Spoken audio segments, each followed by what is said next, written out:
Attention mga SSS pensioners, nako po, since December na tayo ngayon, paalala sa mga pensyonado nating merong buwan ng kapanganakan sa buwan na ito na merong edad na 80 pataas. Huwag nyo talagang kalimutan, huwag nyo kaligtaan na mag-comply ng Annual Confirmation of Pensioners or SSS AKOP. Agahan nyo na ha, dahil long weekend, long holidays po ang meron tayo ngayong Disyembre dahil nga po sa Christmas at bagong taon.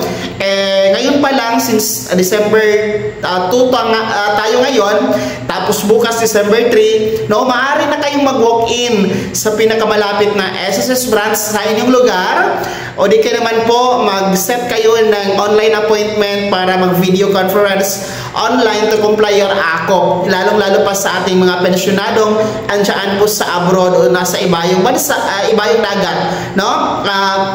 Pwede kayong mag-comply ng AKOP through video conference basta mag-set lamang ng online appointment. So, gawin nyo na po ang pagpapa-AKOP. Uulitin ko habang mas maaga pa para hindi po mapuputol ang inyong pensyon. Pagdating ng Enero or Pebrero, kailangan pa naman natin ng pera ng mga buwang yan dahil nga po ngayong Disyembre talagang ubusan ng pera dahil nga po sa kaliwat kanan na selebrasyon, kaliwat kanan na Christmas party at mga pagtitipon.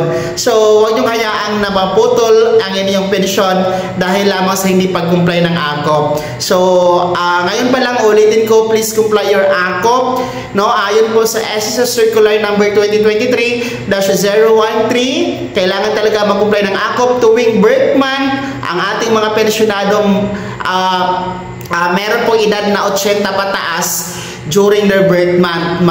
Ma-retire ka man, ma-survivor, total disability pensioners, dito ka man sa Pilipinas o nasa abroad, kailangan nyo talaga mag-comply ng AKOP. Yung mga nagtatanong na 79 years old below, hindi kayo kasama kasi ang dami pa rin nagtatanong. Basta klarong-klaro po, ang malinaw talaga, 80 years old pataas, tuwing birth month, sila lang po yung required na mag-comply ng AKOP. So, napakalinaw naman po na advisory at anunsyo yan, mga pensyonado. So, uulitin ko, please, comply your AKOP, agahan nyo na, wag nang paabutin ang 3rd week to 4th week dahil po sa mahabang holiday kayong Disyembre. Mga ka-vlogs, please comply your AKOP para tuloy-tuloy ang patanggap ng buwan ng pensyon kay SSS.